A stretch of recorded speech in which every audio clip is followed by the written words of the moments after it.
passion for fashion. Every time I hear the word passion, I think of like passion for fashion, brats, all that good stuff. Hey y'all, welcome back to my channel. If you've been hanging out with me, I already know what's up, and welcome to my channel. If you guys are new, I hope you enjoyed today's video enough to subscribe, turn on notifications to be notified every time I post, and give it a thumbs up. Today we're talking about finding your passion. If you don't know what your passion is and that's something you are still trying to figure out and that you're curious about, then in today's video we're going to break down what you can do to discover your passion, and then I'm going to give you guys 5 steps to take that passion and turn it into something that can actually make you money, something you can monetize and hopefully live off of. So I'm super excited for this video. Hope you guys are too. Stay tuned. Let's get it. So step number 1 mainly involves actually finding what your passion is. So I always feel like passion is whatever you already love doing or whatever you already have an interest in. So really you may have to really dig deep down into this, but what is it? What is something that you already love doing?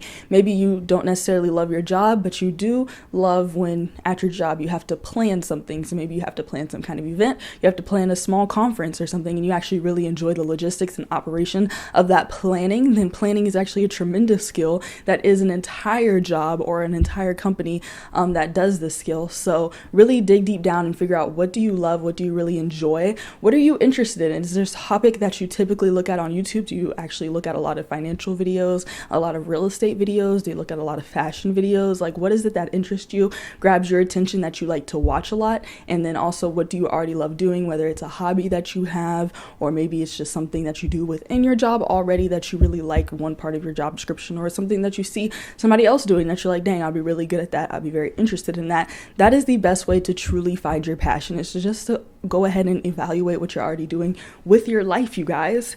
Are you already listening to a lot of music? Do you make really good playlists? Are you the friend who always sends other friends their playlists? Are you someone who's really active, working out a lot, really into health and fitness? Are you someone who likes to redecorate your room, organize your room? Like, what is it what's that thing that you already love doing automatically, can do for hours, don't really, you can kind of do subconsciously, and then that right there, that's your passion. So you may have more than one passion. All right, you guys, so in step 1, you have discovered your passion, what you're already interested in. Second thing, you guys, is researching people who are already doing things and making money in this habit, in this passion, in this interest that you have. So maybe you already have researched people because you've been watching them on YouTube, and that's how you know you're interested in it. But really look into people, look into YouTube channels. You can look at blogs, social media pages that are already in this niche, read books that are in this niche, or even podcasts. So just kind of look all over to different mediums and see how people are making money doing this passion, and that will kind of get you inspired, give you an idea, and give you someone to, read their backstory. For me,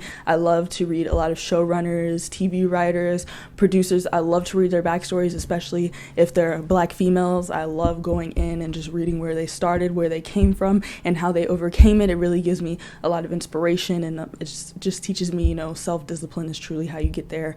Some of them got a higher education, some of them didn't. So it's really going to be just about, who's really putting in the work and trying to get there at the end of the day. So this can be very motivating for you guys. It's going to be very informative, and it's going to help you. You don't have to follow the exact path that this person followed just because, you want to be unique, you want to be your own. But definitely, you guys, look into them, know who these people are, research them, and then we can move on to step 3. So step 3 is going to be one of the most important steps that I'm going to emphasize very much. Sometimes I do this, sometimes I don't, but when I do it, everything just seems to go so much more crisp. So step 3, you guys, is going to be to dabble inside of the platforms that you think you may be interested in.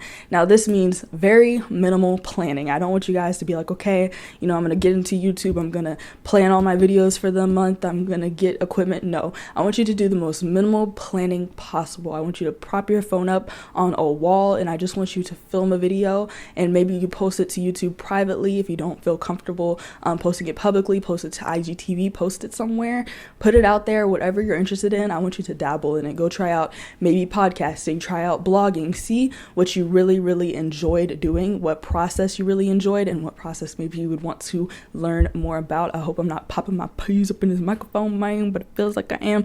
But you guys, it's really important that you do.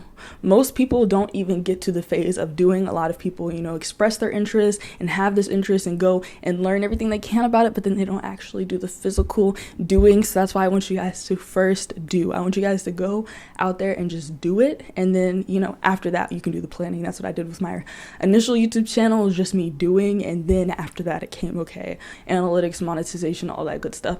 But you guys just go out there and do dabble in all these platforms, try it out. It's going to be a lot of fun because you're already really motivated and really pumped. So like I said, minimal planning. Literally all your planning is, I'm gonna do a YouTube video, I'm gonna do blog posts, and I'm gonna do da-da-da, and then go ahead and go out there and do it. Go ahead and look at YouTube videos on starting a blog. I'll have one coming as well. Look up videos on starting a YouTube channel and just go out and start it, you guys, and then you're already ahead of most people. So step 4, once you guys have tried out all these platforms, now narrow it down to 2 platforms that you love the most, one for long form content and one for short form content. So long form may be a blog post, so it's something that takes a while to read, a YouTube video that may be upwards to like a 10-minute YouTube video, really going in depth on something, a really long podcast that would be more so of a long form where people can get a lot of content and you can get a lot of engagement and watch time. And then I want you guys to think of a short form platform, so something where you may just be promoting or posting quick tips, so that can mainly really be social media platforms like Twitter, Instagram. But I just want you guys to choose 2, one long form, one short form. I want you guys to start out small because I don't want you to have to worry about monitoring different platforms. With social media, once you grow on one platform, you're automatically going to grow on the rest of on the other platforms that you have. So really just put a lot of work into that long form platform especially, and then the short form is really just to promote the long form platform and just to have something, you know, that's quicker, easier access to your life for people who are very interested in your life and then what you're doing. So really narrow it down, you guys, once you have dabbled in it, and now you're allowed to plan, you guys. So the final step, step number 5, and it's going to be very important for your success. You may not see the success in the beginning, but if you stick with this tip, you're consistent, persistent. I like to say persistent because you could be posting every day, but it could be content that nobody wants to see. But if you're persistent, you're creating quality content that fits within whatever you're trying to reach, then you're good to go. But step number 5, you guys, is to determine what makes you unique / different and capitalize on that. That's what's going to make you the money. That's what's going to get you the audience. That's what is people are coming to you for. So this could be something as, I don't want to say as small as because it's a big thing, but this could be something like your gender or your race. Maybe there's no one in the filmmaking niche that's a Black female. But sometimes just who you are could be the thing that makes you different, that makes you unique, that makes your channel special. It could also be combining different niches. So maybe for me, I'm more of a filmmaker, I believe, but I also like productivity and organization and, like I said, design and lifestyle. So I'm combining these 2 niches together to create a very unique platform for people who are interested in all these things, maybe interested in one of these things, or they didn't even know they're interested in all these things, and they're like, oh wow, you know, you can actually do all these at once. It could also be maybe you are really into camera and technology, so maybe the special thing about your videos is that they're very cinematic and the editing's really cool, because you're really into editing and learning about filming. You could honestly have a unique channel by having dry humor. Maybe you have dry humor. Your personality can be a big thing, you guys. Also, you guys, it could be something small, like maybe you dance and sing all the time, and that's just how you start your videos. You start dancing and you start singing in your videos, or maybe your videos are very tranquil and calming and you just have a very calming voice, and you get a microphone and you just talk into your microphone and you make it very soothing and calming. And I didn't mean to hit y'all with the ASMR, but you guys definitely find out what's going to make you unique, what's going to make you different, especially if you're inspiring your channel a lot off of somebody else's, or inspiring your passion a lot off of someone else's.